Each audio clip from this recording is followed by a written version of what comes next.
Welcome to the Genius Factory. Enjoy the video. In this video, I will explain how to file a civil suit.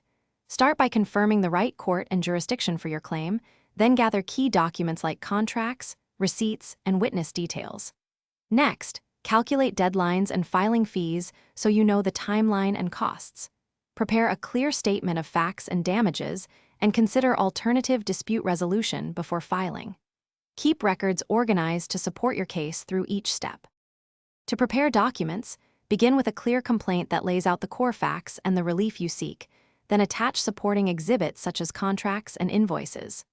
Fill out the civil cover sheet and any required local forms, ensuring names and addresses are accurate for service. Double-check formatting, signatures, and page numbers, and make extra copies for the court and each party. Consider having a neutral review before filing to catch mistakes.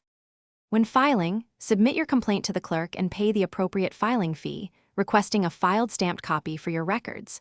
Serve each defendant formally according to court rules, whether by process server, sheriff, or permitted alternative methods. Obtain and preserve proof of service, then file any certificate of service with the court. Track deadlines for responses, and be ready to request extensions or default judgment if defendants fail to answer. Thanks for watching. If you found this helpful, don't forget to like and subscribe.